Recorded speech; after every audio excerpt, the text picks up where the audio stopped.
So today we are all gathered over here, obviously for a special 70th Independence Day.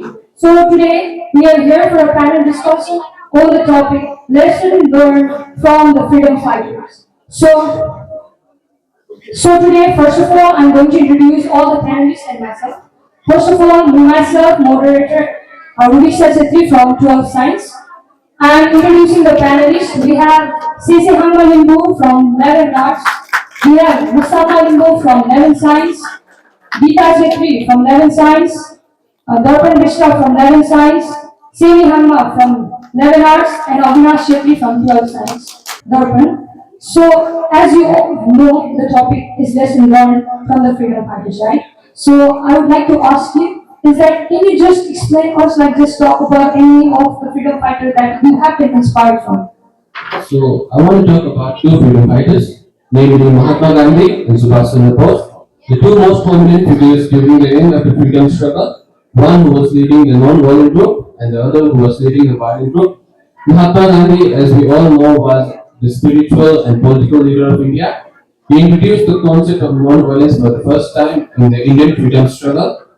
He brought out the concept of satyagraha, in which we were supposed to fight the oppressors without using physical force and violence. We organized many movements, starting with the Champaran Satyagraha in 1970 to the end of the Quit India movement in 1942, which ultimately led to the end of the British. After the end of the British during the independence, Mahatma Gandhi ultimately was not present, but he marked the day with the 24-hour fast.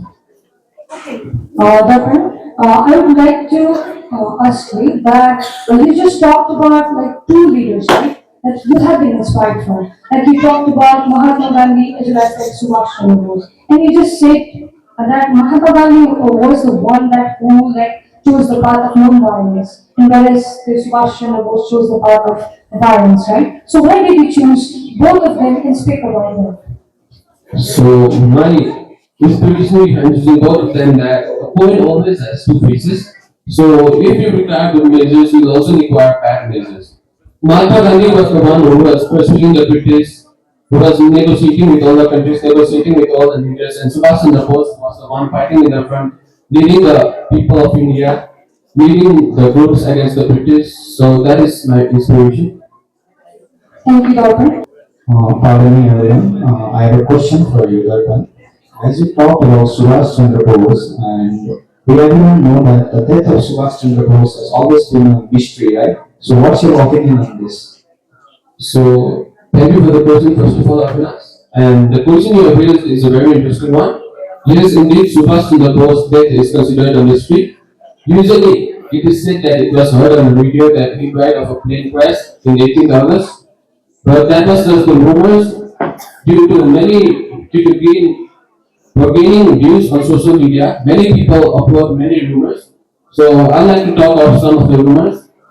It is said that Subhash Chandra Bose safely reached Soviet Union, where he was captured and tortured for the rest of his life. One of the theories says that he became a Baba and stayed in America. So there are such rumors about him. But when a blood sample from his nephew was compared with him, it was proved totally wrong. So Okay, thank you, Gordon, for your explanation. It was really appreciable. First, thank you for your question.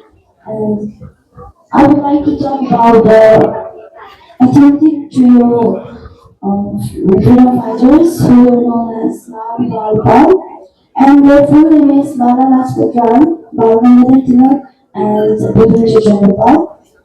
Mm, Sorry for interrupting, but let me ask you, why was they called as a trio? Like you just told Lal, Bal, and Pal. Can you just explain? They were known as a trio because they walked as a unity and they walked same thing like they truly did Swanson movement together. Each of them are not an inspiration, but yeah, of course one of them is my inspiration, and he is Bangla because he taught how to be in unity, and he has also talked about the religion and the practical life between the peoples, and we also have talked about the God. We must always First, we must always praise our humanity and God. Avinash. So as Dr. and Senior must talk about great freedom fighters, right? So as you know, they were not only the praised freedom fighters, but there were some unsung heroes. So, but can you just talk about any of the freedom fighter that you have known and that you know about and who is brief explain about more? Apparently, they discussed about the freedom fighter and it was very good. And one of my favorite Mahatma Gandhi, and Mahatma Gandhi is also one of my favorite freedom fighters, and he also stated that. Nevertheless, I have got my inspiration from Bhagat Singh, and as my freedom fighter today, I will be talking about Bhagat Singh. So let's begin with his early life. We all know about Bhagat Singh, right? Most of all present here knows about Bhagat Singh, but we know very little about him. Like, what do you all think when I talk about Bhagat Singh? What type of news do you create inside your mind? A person with a hat, a mustache, a rifle. Definitely, that's one of them. But we know very less about Bhagat Singh. When we portray about Bhagat Singh, what we notice is about he died in very young age, and we only think about violence every time. Whenever Bhagat Singh the name is taken, we think about violence first, and then we think about the freedom fighter part later. But that's not the case. Apart from violence, he also had many good qualities which we can learn from him. Some of the qualities which he had was like social justice. Also, he had many knowledge about the political education. It's said that during his time in jail, he used to read more than 300 or 250 books, like in the period of 2 to 3 years. Every day he used to read one book or two books. So his political education was also very good. And one thing we need to mention here, rather than just violence, is that his ideas and visions were so clear. We can talk it about as I read an article, and it's also mentioned everywhere that ideas and visions of Bhagat Singh is everywhere. He fought for the Indian citizens first, citizens inside the Indians. He particularly fought for the workers, peasants, and the poor workers of the agricultural sector. He fought for the agricultural sector of India first. What he believed was he wanted to free Britishers from India. Definitely, that's why he's stated as freedom fighter. But apart from that, firstly, he wanted to unite all the Indians because at that time, most of the Indians were participated in the agricultural movement. Most of the Indians were in the agricultural sector. So he wanted to unite Indians first and make the society first strong. Then after, he wanted to take the Britishers out of the India. Sorry Question? for interrupting. Okay.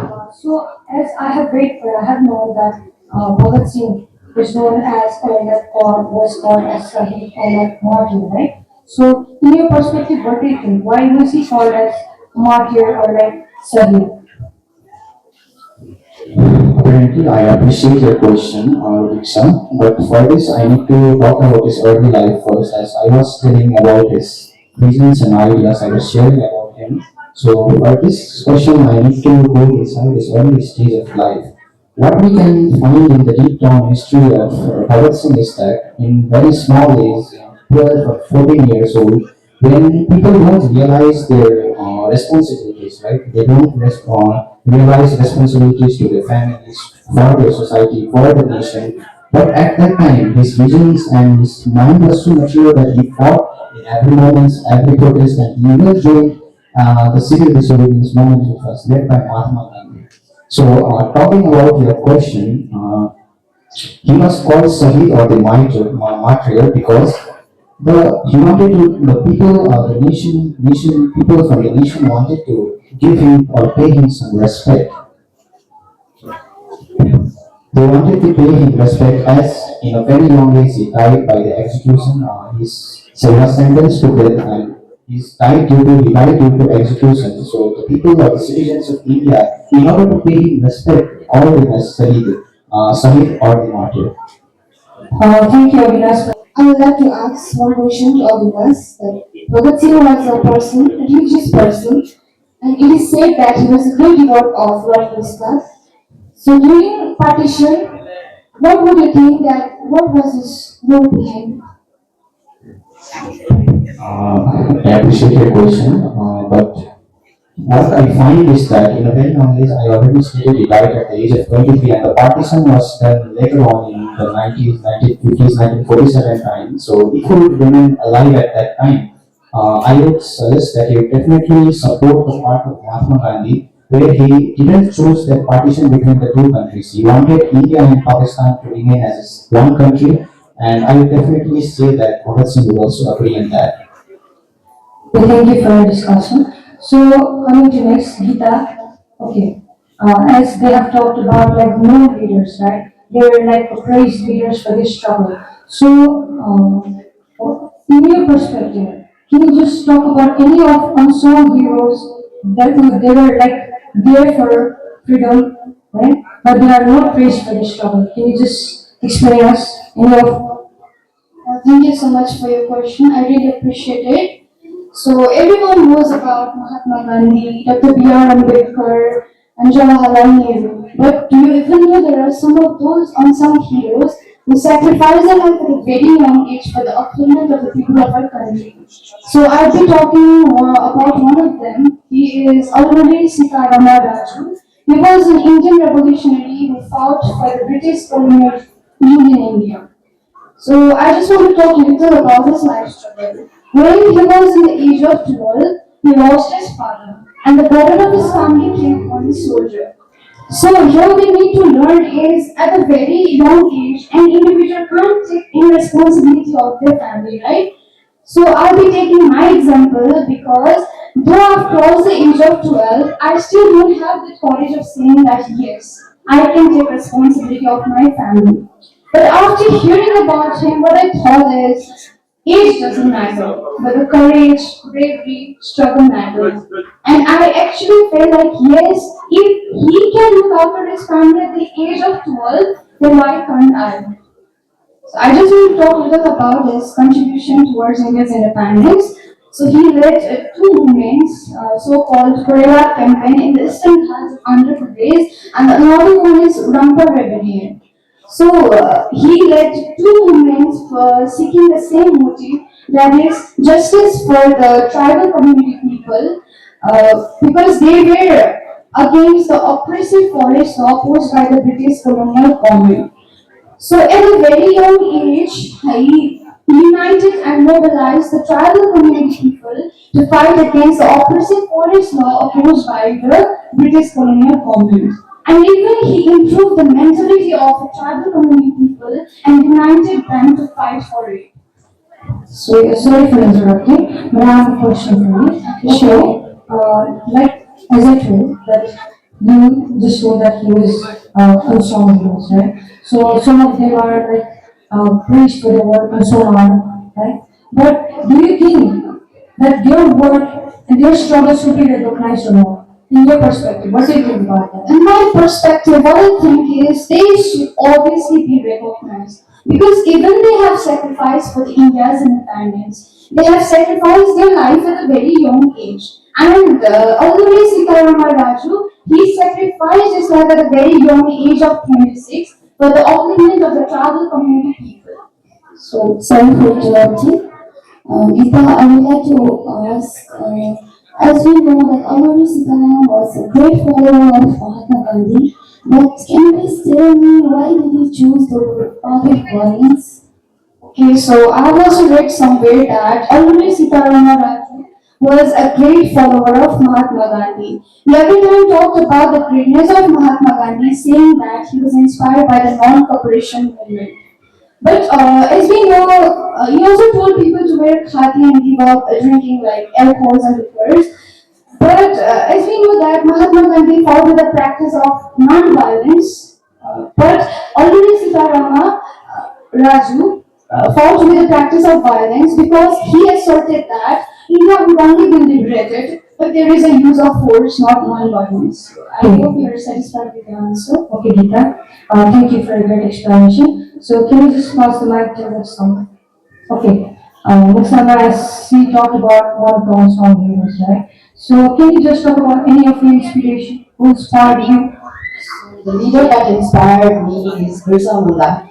So, giving his a brief history about his life, like he was from Jharkhand, from Puri district. So why did I choose him as my inspirational leader? So I think that is because his ideas were so good. Like he was such an intellectual person born in the tribal community. He made the tribal people see that not only the small suppose or the small small small piece of warriors in the map, but he told the tribal people to attack to the like head of that all movement. So I would like to talk about his movement that is called Udulan. Udulan, everyone knows Udulan movement. So it happened in the Dumbari Hills. So everyone here who had past knows about Jallianwala Bagh massacre. But I think at 1899, the incident same as Jallianwala Bagh massacre took place at Dumbari Hills. More than 4,000 tribal people died in that area by open fire while they were resisting against the forest law. So as I have learned and known about the Buddhist Samudaya as you talk, so he was known as father of the land as well as Dharti Aba, right? So why was he called as Dharti Aba or the father of the land? Can you just explain it to us briefly? So as I said that in the Udulam movement, he fought for the forest. It is a brief history. There is a big kind of like a fight between Britishers and Munda. Like at first, Britishers promised him that they will give him land if they come to the Bush missionary. So he and his friends from Munda community went for the German missionary, and there they spent maybe 5 years or 6 years. But after that, the law was passed that the densely forest area of the Jharkhand, they were planning to clear all the forest and add some agricultural lands. So Birsa Munda tried to like at the age of 20, he tried to like fight back those things, and so that is the reason like he fought for the land and he fought for our the tribals right because tribals they only need jal, zamin and jungle. So that things can only be gained from Dharti. So that's why he is known as Aba of the earth. Yes, sorry for interrupting, but again I have a question for you. So as we said that he was following the Munda, he was in Munda community, right? And he changed his religion, Christianity, and again returned back to the same path and followed the same religion. So why do you think he changed the religion path? How can it help? How does it help him? So can you just explain? So thank you for your question. And I think that he changed his religion from time to time because like he did that for his community, not for his own gain. At first he was Buddha, then he went to Christianity for the British negotiated that they can give them land if he joined Christianity. So he went for Christianity, and after that, when they were like planning to like clear all the forest, he came back again to Munda community. So after that he came to Munda community. He he himself was treated like a god. He was called like his religion was known as Versailles religion. So it is still pretty famous in Jharkhand. So I think that like he changed his community or he changed his religion. He changed his religion for the people, for the tribal people or for the Munda people or Munda. He worshipped in Jharkhand and he's still like he's a political figure in that area. Someone who worships like even the partition of Jharkhand, like Jharkhand from Bihar, like at that time Bihar and Jharkhand were the same states. But the place where Birsa Munda was born, that is Kuti district, that area or Chotanagpur area, at that area is now like party like they are separated like one is called Jharkhand and one is called Partition, Bihar. right? There's a partition like this. I think that is because of like the religion that Birsa Munda created. Like it's not like Birsa Munda wanted to make this religion. Like he was in fully against of witchcraft and superstitiousness, but as all the people like as he had the same like figure, so everyone thought of him like God. So I hope Okay, thank you, Ms. Salma. Sorry for interruption, but I have a question. As you told that Birsa Munda returned back to his religion again, so can you just briefly explain why? I think he returned back to his religion for his people, so that he can fight against British and take the all land that belonged to them. Like Britishers were giving them their own land like some kind of begging. So I think that is the reason why Munda came back. Okay, thank you, Muxama. Okay, can you pass the mic to Susanna?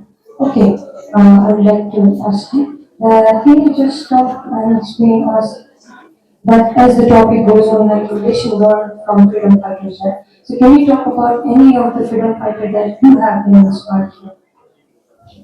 After listening all means using opinions and about the inspirational heroes, the freedom fighters, I do have a I am too inspired by a person who is also known as the father of the nation, Dr. B.R. Ambedkar, and as being Excuse me. as being Sorry for the interruption, but I think you meant to say father of the Constitution.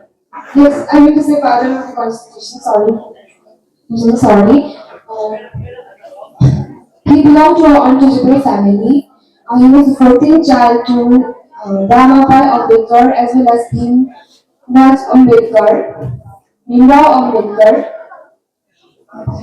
So sorry for interrupting. I have a question for you. As you have chose B.R. Ambedkar as your inspiration, right? So why did you choose to speak about him, and what inspires you to talk about him? Can you just explain it in your perspective? What do you think?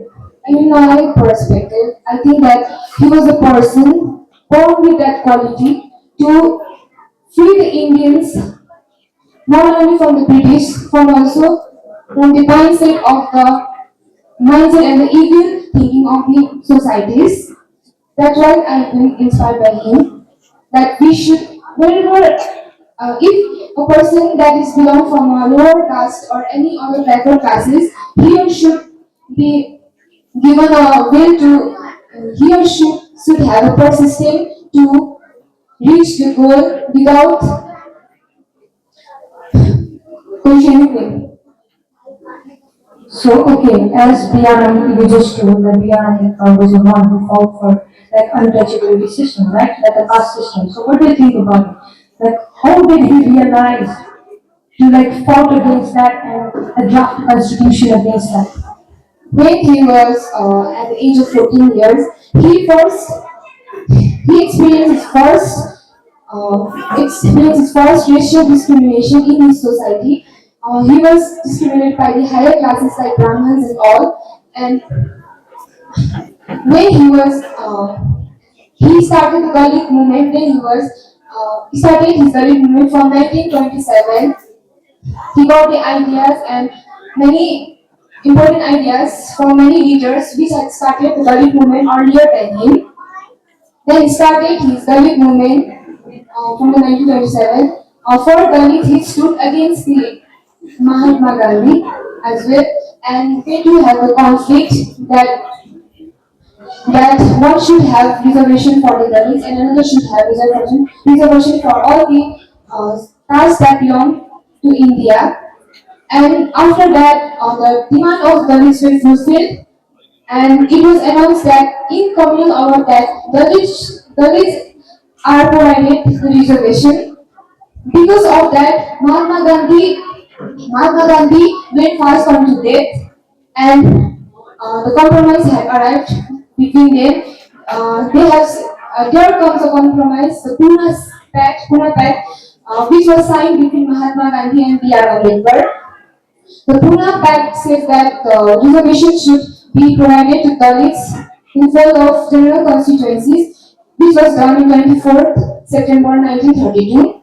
After that, Gandhiji set up the Harijan Sevak Sangh for the Dalits for their upliftment of educational field and social upliftment.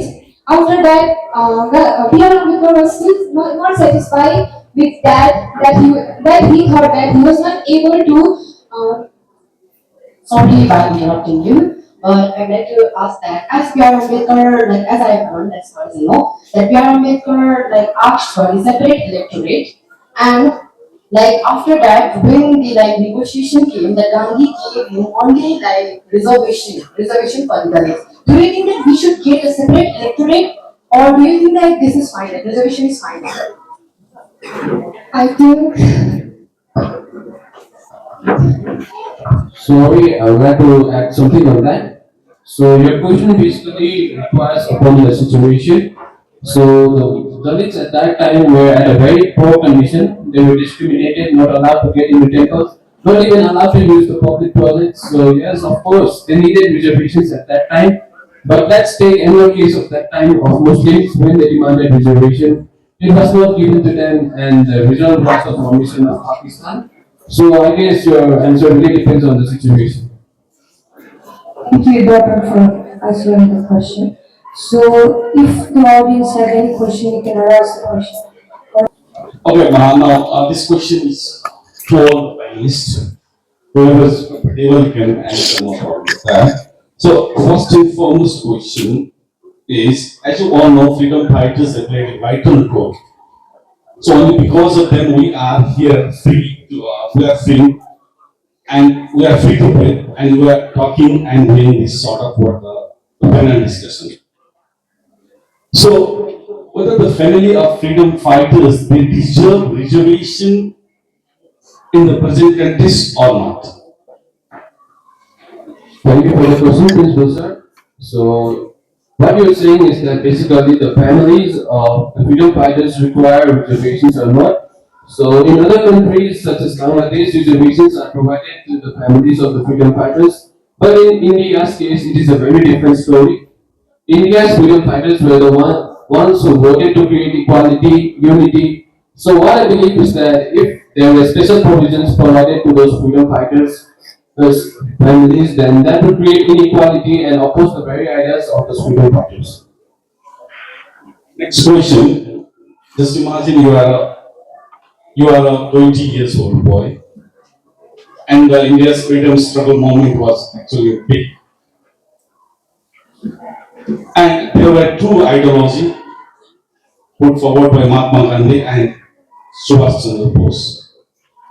So as a young youth, so which ideology you will support and join? Why? I really appreciate your question. So it's a very good question in the context which we are talking about. If I were to be in a 20 years old line and I have to support between violence and non-violence, I would definitely prefer non-violence. But why? I have a reason behind it. Before independence, the many day violence, non-violence at many day past, Mahatma Gandhi led to many movements and many revolutions. He led Satyagraha, he led non-cooperation, many non-violence movements. But it was not affecting the Britishers at all. They were not taking it to the consideration. They were doing their job. They were passing the bills on the Indians, increasing the taxes on the landlords of Indians, and they were not at all bothered by the non-violence act that Mahatma Gandhi led to. But whenever violence came into the play, when violence came into the play, they definitely saw it and they take the action. How we know that the British took the action was like they put in many freedom fighters to the jail. They put them behind the bars. Many of them were arrested. Many of them were killed. Like my inspiration, Bhagat Singh, in a very young age. So he was also sentenced to death in bombing in an assembly. So when the violence was done, definitely Britishers noticed it and they saw it as a threat for them and definitely reacted to it. But whereas in non-violence, I didn't see anything that Britishers reacted much more to it. What I believe is that both have equal contributions to this. Non-violence made negotiations with the British, secured all those rights, whereas the violence threatened them and made the way for freedom. So both have an equal right to be in their own places. Okay, one direct question to Ms. Sharma. Uh, as you talked about what the reservation and all, so despite of having several provisions in our constitution for ST and SC, we are not able to uplift the SC and ST at par with others. So with that provision in what the constitution in providing a special status to SC and ST, will fulfill their demand, and how long it will take to bring them at par with others. So still we'll continue it. It's been more than 75 years now. So how long it will take to bring at par with others?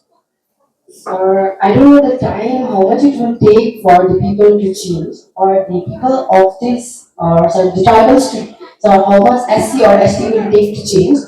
But I think that so these provisions, like so this reservation should be kept because so we are not at that stage or at not so we are not at that time or at that phase that we can talk for ourselves or so we can make our own like we can save ourselves from the general peoples. So I think we must be given reservations.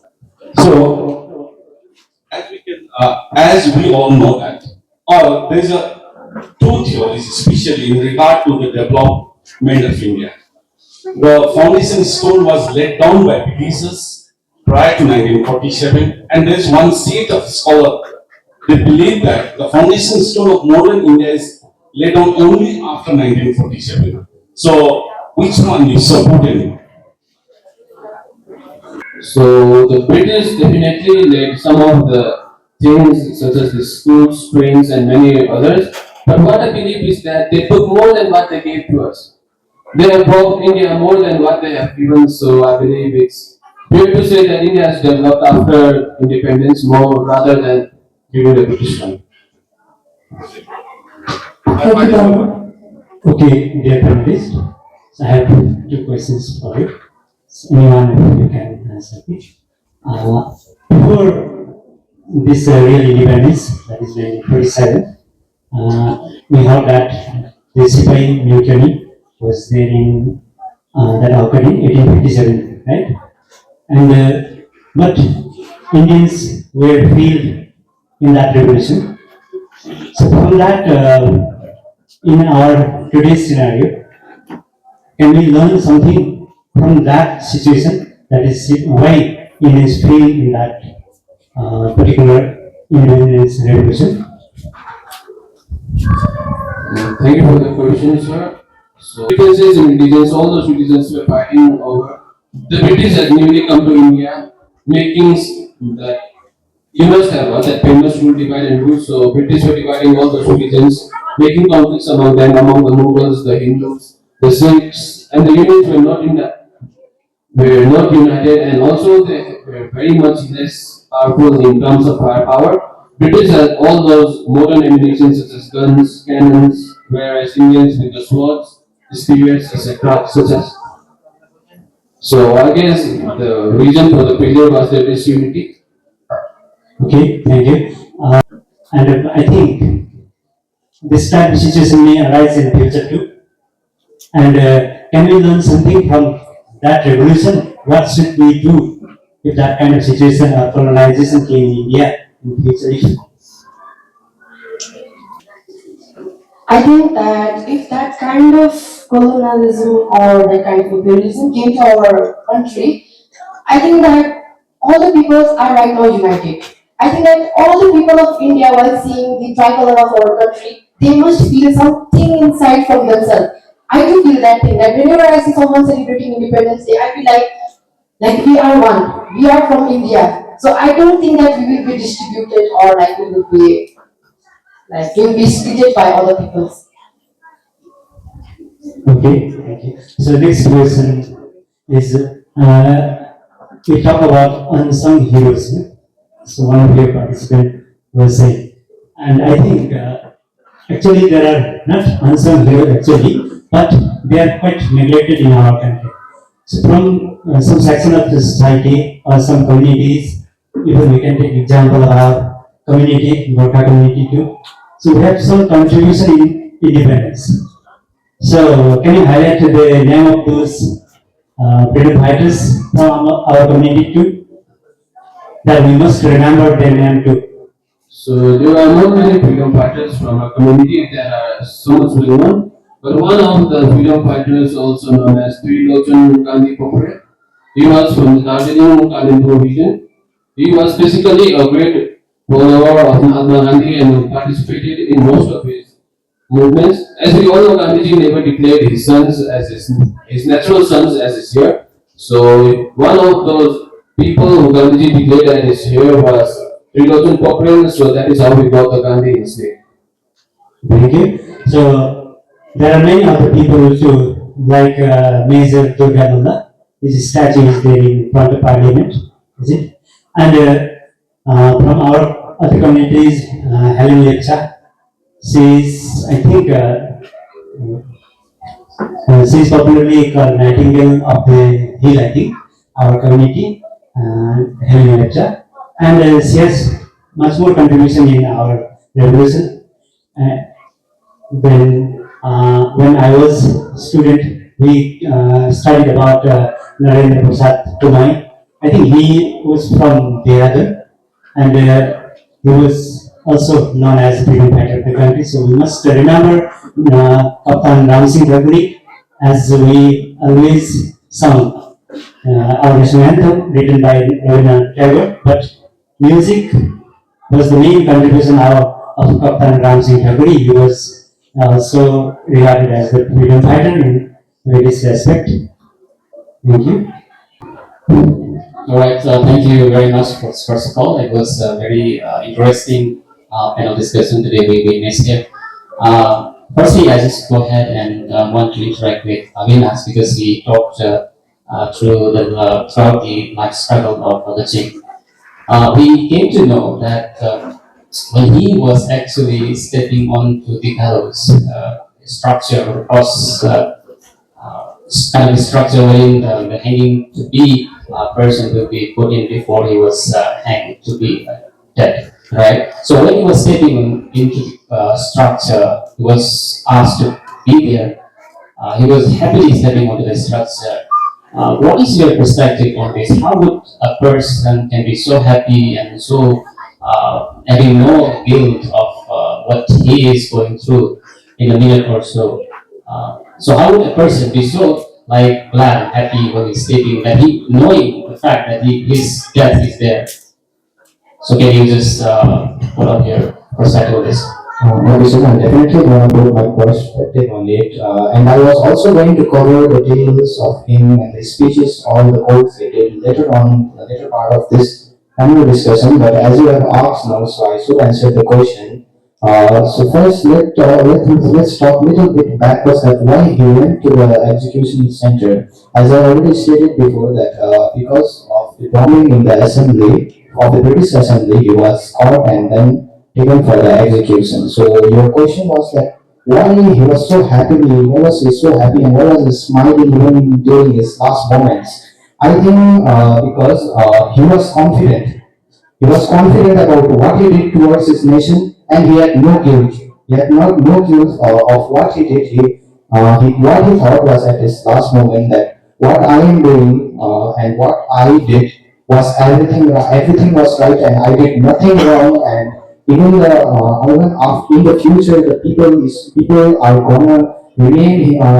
People are gonna like people are gonna take inspiration from him. Like I took inspiration from him, and he didn't feel any guilt, and that's why he was even smiling at his last moment, and that's why we also call him the Sahid or the martyr. Martyr. Later on, he was given the title martyr also, and for that particular reason, one reason was this also, that why he was given the name martyr or the Sahid, because he had no regrets to do in his last moments. Thank you very much, Avinas. That answers my question, I guess. Moving on to next, I would like to interact with one of the panelists. I guess Sesianma talked about Dr. B.R. Ambedkar, right?